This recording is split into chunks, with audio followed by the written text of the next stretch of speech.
রূপকথার মুভি তো আমরা কম বেশি সবাই অনেক দেখেছি, কিন্তু আজকের এই মুভিটা তোমাদের অন্যভাবে ভাবতে বাধ্য করবে। ভালোবাসা, ধোঁকা, লোভ, প্রতিশোধ কি নেই এই গল্পে? একটা ভালো পরী ম্যালিফিসেন্টের খারাপ হয়ে যাওয়ার গল্প এটি।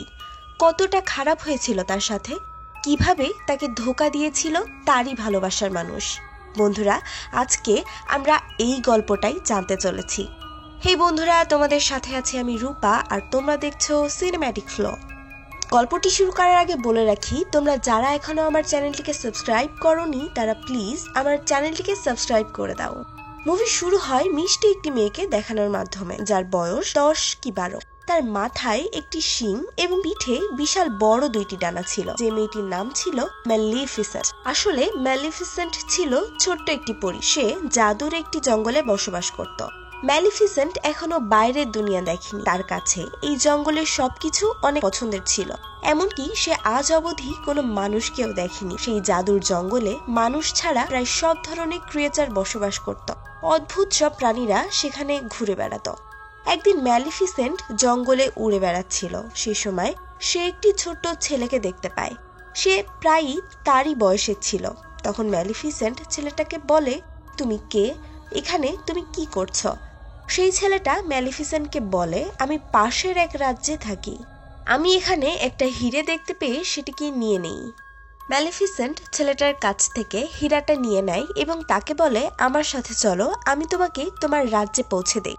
দুজনে কথা বলতে বলতে তারা সেই জাদুর জঙ্গলের বাইরে চলে আসে। তখন ছেলেটা ম্যালিফিসেন্টকে বলে, আমি কি তোমার বন্ধু হতে পারি? যদি আবার কখনো তোমার সঙ্গে জঙ্গলে আসি, তুমি কি আমার সাথে খেলবে? ম্যালিফিসেন্ট তখন ছেলেটাকে বলে, এটা জাদুর জঙ্গল, এখানে মানুষের আসা ঠিক নয়, তবুও আমি ভেবে দেখবো। এরপর ছেলেটা ম্যালিফিসেন্টকে বন্ধুত্বের হাত বাড়িয়ে দেয়। যখনই ম্যালিফিসেন্ট ছেলেটার হাত স্পর্শ করে তখন তার হাতে আঘাত লাগে এবং সে তার হাতটা সরিয়ে নেয়। আসলে ছেলেটার হাতে থাকা লোহার রিং এর কারণেই তার এমনটা হয়েছিল। তখন ম্যালিফিসেন্ট বলে, লোহা পরীদেরকে জ্বালিয়ে দেয়, তুমি আবার এখানে আসলে এটা পরে এসো না।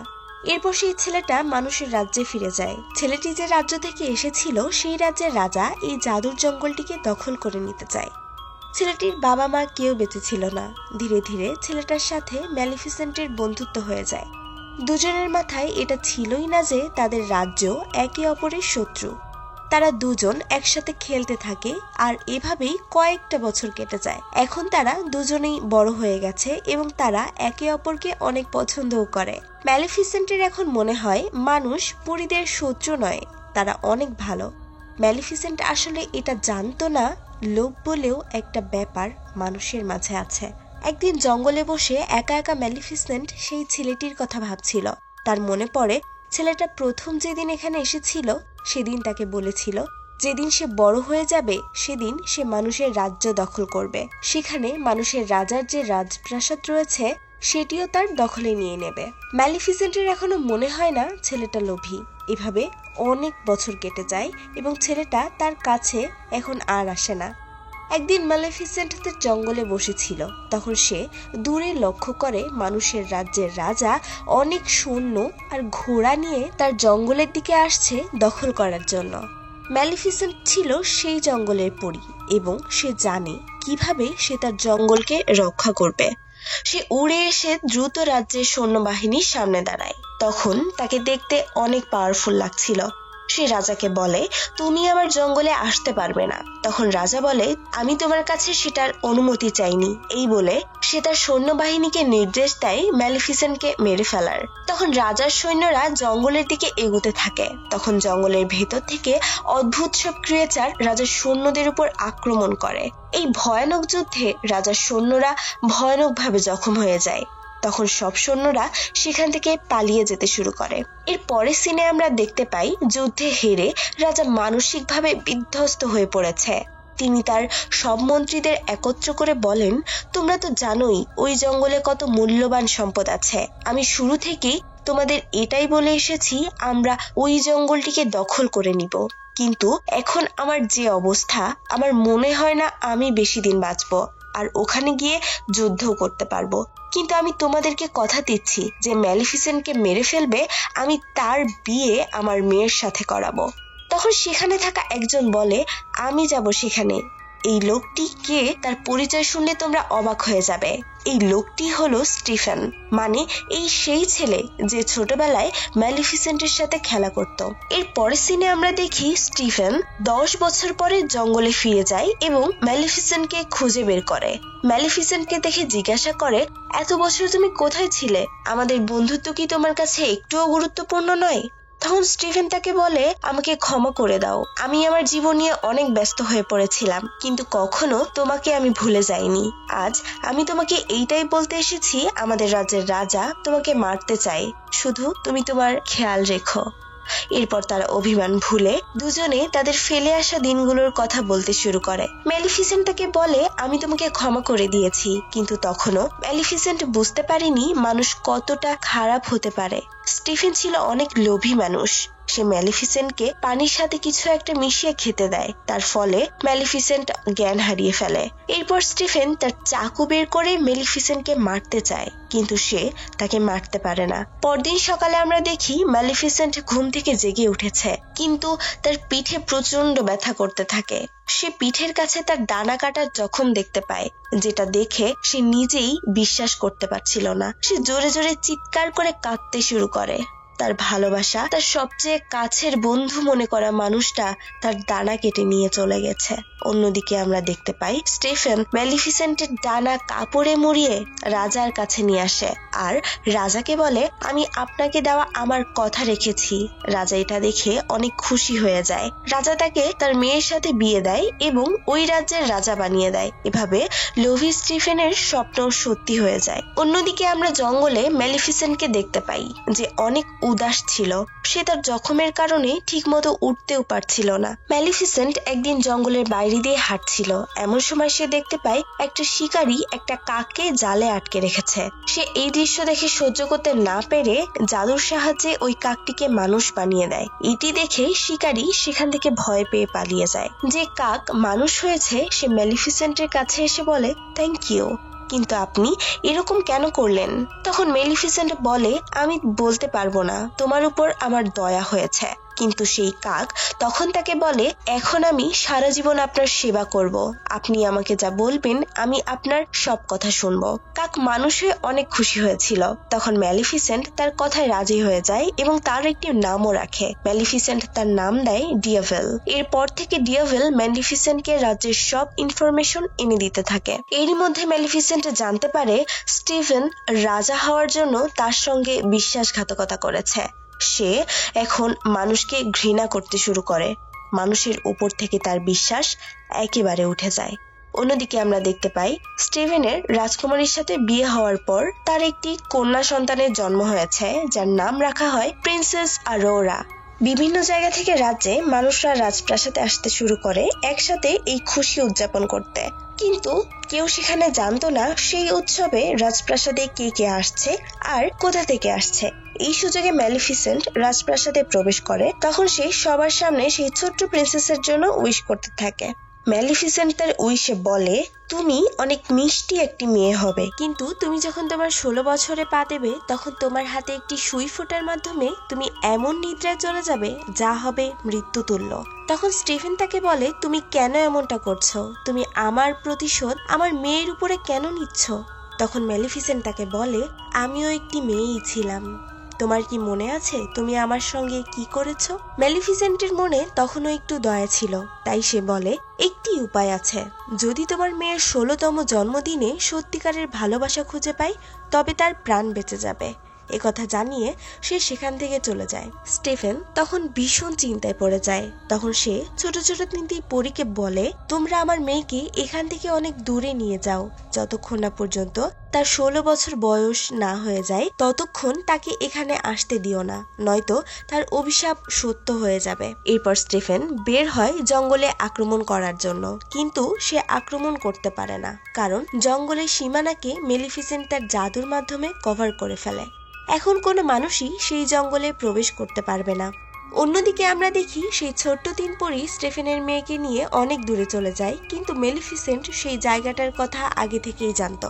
সে মেয়েটিকে ভয় দেখানোর চেষ্টা করে, কিন্তু মেয়েটি তাকে দেখে হাসতে থাকে। এটি দেখে ম্যালিফিসেন্টের মন নরম হতে শুরু করে, কারণ ম্যালিফিসেন্ট ছিল একটি ভালো পরী। সেই 3 ছোট্ট পরী রাজকুমারীর খেয়াল রাখছিল, কিন্তু তারা ছিল অনেক কেয়ারলেস। তাই চুপি চুপি ম্যালিফিসেন্ট রাজকুমারীর খেয়াল রাখতে শুরু করে, কখনো তাকে উঁচু পাহাড় থেকে বাঁচিয়ে, কখনো গাছ থেকে নিচে পড়ে যাওয়া থেকে বাঁচিয়ে। ধীরে ধীরে রাজকুমারী অরোরা বড় হতে থাকে। যখন সে 15 বছরের হয়ে যায়, অর্থাৎ তার অভিশাপের আর 1 বছর রয়েছে, তখন একদিন সে এমন একটি জায়গায় এসে দাঁড়ায় যেখানে উঁচু উঁচু কাঠ দিয়ে ঘেরা ছিল। প্রিন্সেস অরোরার জায়গাটা দেখে মনে অনেক কৌতূহল জাগে। তার মনে হতে থাকে জায়গাটার ওপারে এমন কি আছে। সে সেখানে দাঁড়িয়ে জোরে জোরে ডাকতে থাকে। তার মনে হতে থাকে দেয়ালের ওপারে কেউ আছে। আসলে দেওয়ালের ওপারে ছিল ম্যালিফিসেন্ট। সে প্রিন্সেস অরোরাকে জাদুর মাধ্যমে দেওয়ালের ওপাশে নিয়ে আসে। তখন অরোরা ম্যালিফিসেন্টকে দেখতে পেয়ে বলে, আপনি তো সেই যে আমাকে ছোটবেলা থেকে খেয়াল রাখেন, কিন্তু আপনি কেন কখনো আমার সামনে আসেননি? আপনি তো আমার গডমাদার। আমি আপনাকে চিনি। আপনার সাথে যে কাক আছে তাকেও আমার খুব ভালো লাগে। অরোরা যে ম্যালিফিসেন্টকে এসব কথা বলবে সে ভাবতেও পারেনি। সে মনে মনে অনেক খুশি হয়ে যায়। ম্যালিফিসেন্ট আসলে অনেক ভালো একটি পরী ছিল। সে অরোরাকে আসলে অনেক ভালোবাসতো। সে এখন একদমই চায় না যে অভিশাপটা সে তাকে দিয়েছিল সেটি সত্যি হয়ে যাক। ধীরে ধীরে তাদের মধ্যে খুব ভালো সম্পর্ক হতে শুরু করে, ঠিক যেন মা এবং তার মেয়ে। একদিন প্রিন্সেস অরোরা যখন ঘুমাচ্ছিল, তখন ম্যালিফিসেন্ট তার কাছে আসে এবং তার সমস্ত জাদুশক্তি দিয়ে তার দেওয়া সেই অভিশাপটা ফিরিয়ে নেওয়ার চেষ্টা করে। কিন্তু সে বুঝতে পারে এত বছর আগের দেওয়া অভিশাপ ফিরিয়ে নেওয়া সম্ভব নয়। তাই ম্যালিফিসেন্টের অনেক মন খারাপ হয়ে যায়। সে আশা করতে থাকে এখন একটাই উপায়, তার 16 বছর হওয়ার আগেই তাকে সত্যিকারের ভালোবাসা খুঁজে পেতে হবে, তবেই এই অভিশাপ কেটে যাবে। পরদিন সকালে জঙ্গলের মধ্যে অরোরা ও ম্যালিফিসেন্ট হাঁটছিল। তখন অরোরা ম্যালিফিসেন্টের কাছে জানতে চায়, আপনার ডানা কোথায়? শুনেছি সব পরীদের ডানা থাকে। তখন ম্যালিফিসেন্ট বলে, একসময় আমারও ডানা ছিল, কিন্তু একটা মানুষ আমার কাছ থেকে সেটি ছিনিয়ে নিয়েছে। আমি আমার ডানা থাকা অবস্থায় অনেক খুশি ছিলাম। ডানার সাহায্যে আকাশের অনেক উঁচুতে আমি উড়ে বেড়াতাম। এসব কথা বলতে বলতে ম্যালিফিসেন্ট অনেক ইমোশনাল হয়ে যায়। তখন প্রিন্সেস অরোরা তাকে চুপ করিয়ে দেয় এবং তাকে বলে, আপনি দুশ্চিন্তা করবেন না, আমার কাল 16তম জন্মদিন। আমি আমার আন্টিদের বলে দেব আমি আপনার কাছে চলে আসব। আপনি আর একা নন, আমি আপনার সাথে আছি। কিন্তু ম্যালিফিসেন্ট জানে এমনটা কখনোই হবে না যদি না সে তার সত্যিকারের ভালোবাসাকে খুঁজে পায়। কিন্তু একদিনে আর এমনটা হওয়া তো সম্ভব নয়। প্রিন্সেস অরোরা যখন জঙ্গলের পথে বাড়িতে ফিরছিল, তখন রাস্তায় তার সাথে একটা ছেলের দেখা হয় যে দেখতে অনেক সুদর্শন ছিল। তারা যখন দুজন একে অপরকে দেখে, তারা একে অপরকে পছন্দ করতে শুরু করে। এরপর প্রিন্সেস অরোরা ঘরে ফিরে আসে। এরপর তার 3 আন্টিকে সে বলে, আমি এখান থেকে চলে যেতে চাই। আমি এই ঘর ছেড়ে ম্যালিফিসেন্টের কাছে চলে যেতে চাই। তখন পরীদের মনে হয় অরোরা হয়তো জেনে গেছে তার বাবা মা এখনো বেঁচে আছে, আর সে রাজপ্রাসাদে তার বাবা মার কাছে চলে যেতে চায়। তখন ওই পরীরা তাকে সব সত্যি কথা বলে দেয়, শুরু থেকে কি কি ঘটেছে। তারা বলে, এক শয়তান পরী আছে যে তোমার জীবন নিতে চায়। সেটা আর কেউ না, সেই হলো ম্যালিফিসেন্ট। এসব শুনে অরোরা বিশ্বাস করতে চায় না। সে অনেক হতাশ হয়ে ম্যালিফিসেন্টের কাছে যায়, তাকে জিজ্ঞেস করে, আমি তোমাকে নিয়ে যা শুনেছি তা কি সত্যি? তখন ম্যালিফিসেন্ট তাকে বলে, হ্যাঁ, এটাই সত্যি। আমি তোমাকে অভিশাপ দিয়েছিলাম, কিন্তু এখন আমি আমার মন বদলে ফেলেছি। আমি শুধু তোমার বাবার জন্য এমনটা করেছি। আমি চাই না তুমি মারা যাও। আমি তোমাকে অনেক ভালোবাসি অরোরা। কিন্তু অরোরা এসব শুনে অনেক দুঃখ পায়, আর সে সেখান থেকে চলে যায়। সে সোজা তার বাবার রাজ্যের দিকে যেতে শুরু করে। রাজপ্রাসাদে সে প্রবেশ করে এবং তার বাবা স্টেফেনকে জড়িয়ে ধরে।